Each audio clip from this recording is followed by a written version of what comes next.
Abuse experienced by men is often not shared. My guest today boldly shares his story of pain and shame, but eventual victory, one not to miss. Welcome, Emmanuel Olusola King. Thank you. Thank you for coming on the show and taking your time to be with us. Pleasure. What do you do at the moment?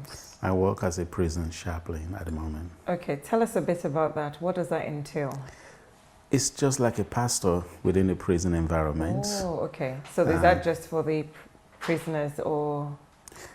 We have a pastoral duty to inmate and staff. Staff, okay. Yeah. Okay, thank you. So I do Bible study for inmates and Bible study for staff. Oh, okay. Yeah. So you support them, pastoral care, really. Pastoral care, that's what it is, yeah? Yes, within the prison. But within a wall. Within the wall.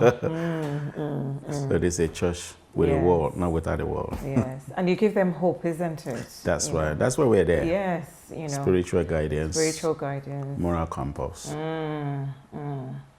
Excellent. Going back a bit about your past, you've had quite a bit of an interesting past, and I know that you shared about how you lost some members of your family at an early age. Please tell us a bit more about that.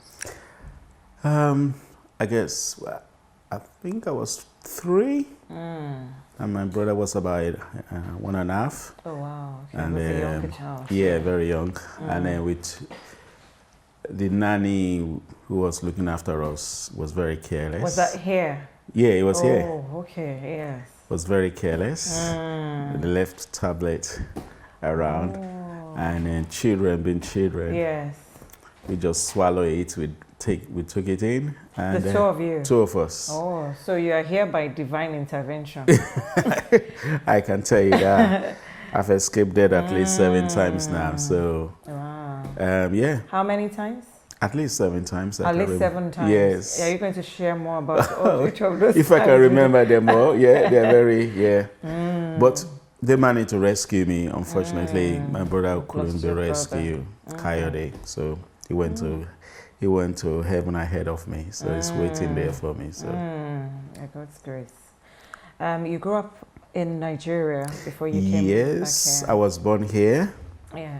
And I was taken home when I was 5. And I came back when I was 23. Okay. So I spent 19 years in Nigeria. In Nigeria. Yeah. When you were in Nigeria, something also happened with your mom. Yes. Yes, my mom, of course, she had a baby for somebody at work. Okay. Then she during the pregnancy, a day after giving birth to the child, she passed away. Passed away. And how old were you then? I was 15. Wow. Okay. So who were you then with then? My auntie, my grandmother, my uncle. So you hadn't met your dad then? No, my dad was here. Okay. So you were with I guess families. And what was that like for you coming up with your mom's family? I think I guess I was a little bit of a handful, so some of them, so I get passed around because I have to go and stay with my granny for a while because I get into an altercation with my auntie over my sister. And so I have to go and stay with my granny. Then with my uncle at Ado-Ekiti, then with another cousin at New Road. So you moved around a bit. I move around. It's almost like moving from foster parents. That's what I was going to say. You know. So I guess within that setup, there is rejection setting. Within that rejection Because you're kind of like feeling as a child, why am I being passed, around? And judging with a childhood mindset, then you come to a conclusion that you are not wanted. So you kind of carry that with you as you grow up. That's actually very deep and very true. You went to boarding house also? Yes, I went to boarding house at Fidelity Grammar School. Okay. From 1973 to 1978. I'm trying to remember if I was born then, but I'm not going to say it because that can disclose my age. Okay. Yeah. So And you had some experiences where you were in boarding house. Yes. Unfortunately, we have a physics master called Mr. Oyedeji, who unfortunately abuses a lot of children. He will be a pedophile. Yes, I was going to say. He's a pedophile, yes. really. Even though he's our Was teacher. it a boys' school or it's was it boys? It's a mixture. Mixed? It's Okay. a mixture. Mixed, right. So he abused a lot of boys, and I was one of them. Wow. So it's grooming for almost 6 years or 5 years, and even after secondary school, they follow you home, pick you up from your house. Wow. And you had to grow with that for that. You were there for about 5 years. 5 years. Wow. 5 years. Living true. Yeah. So again, the experience of rejection, then abuse. Abuse. In a place or in a location where you should be protected as a child, because Definitely. that's where your education is supposed right.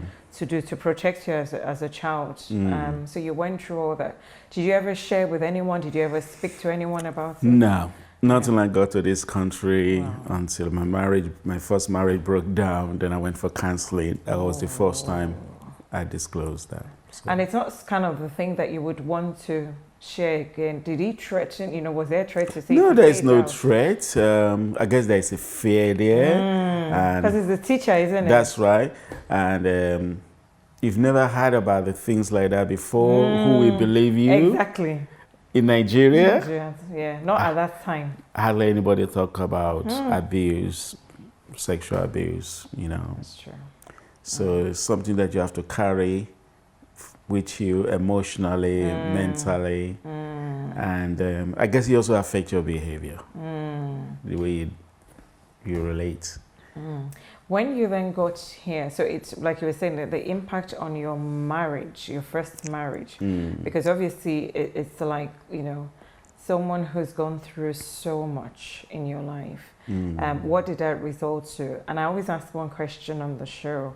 For you, where was God in all this? Because you were still relatively young at 17. Did you go to church? Did any of those organizations take you to church? Was there any involvement? Yeah, before my mom died, he took us to a white garment church. Okay. Which I was a member for about 17 years. Right. Even after she passed away, I still continue. Yeah, because again, that's what you would have known, isn't it? Yeah. You don't know better. And also go to Anglican Church, St. Jude's at Ebutemeta, because it's part of our, I guess, social makeup. Yes. Not necessarily relationship. No, not necessarily relationship. You still have.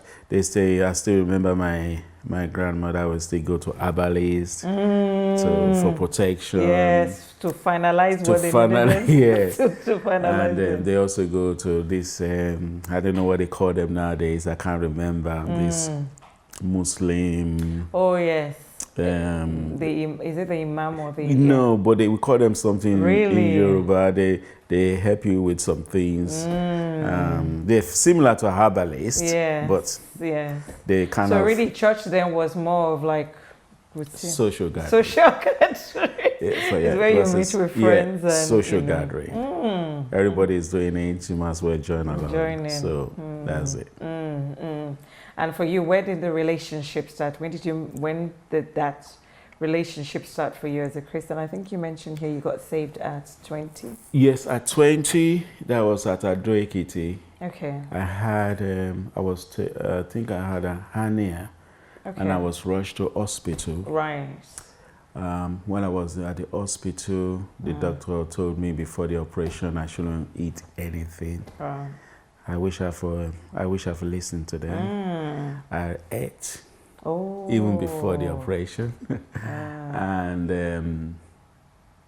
I guess halfway through the operation, I woke up. They tried to put me back to sleep. They couldn't, and I guess they wheeled me back to the ward.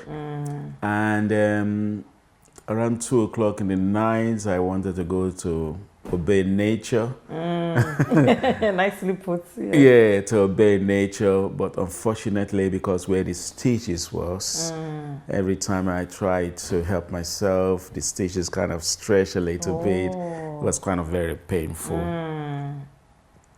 And I think I was in the gents for about 45 minutes in pain, because I've just had an operation. And the nurse came and knocked on the door. I said, "Are you okay?" I said, "Yes." I wish I've told them that I'm not okay. But because I disobeyed them. Yeah, okay. About not eating. Not eating. Okay. And she left. I guess for the first time in my life, I pray a prayer. I would call it a desperate prayer. Wow. And I still remember the wordings of those prayers. 1981. That was from the pain, isn't it? That's right. I say, "God, I know you created me, and I know you have power over my body, and I know you can touch every part of my body and it will obey you." And I said, "I'm just going to sit down. I'm not going to make any effort anymore because it's painful, and I just want you to flush me out." And I sat like a little baby. Oh, wow. Waiting. Within a minute, it wasn't even a minute, I was totally flushed out. And that got my attention. So I'm like, oh, so is this how it works? Somebody was listening to my prayer. Prayers. And I cleaned myself up, went out quickly back to the word. I called the nurse and said, "Have you got a Bible?" Wow. And so it wasn't like someone shared anything with you. It was self-discovery. A guy has been trying to share with me. His name is Ade. I heard this in America now. Ade. We used to go to the same white garment church. And he got saved. He started going to deeper life. Okay. And then he was trying to share with me, but the way he was coming across wasn't really wise. So we had to loggerhead, you know. And so when the nurse gave me the Bible, I started reading from the book of Revelation. Okay. I'm going to stop you there. Yeah. Hold on to your revelation of the Yes. book of Revelation. We're going to have a quick break. Okay. And we're going to continue our story.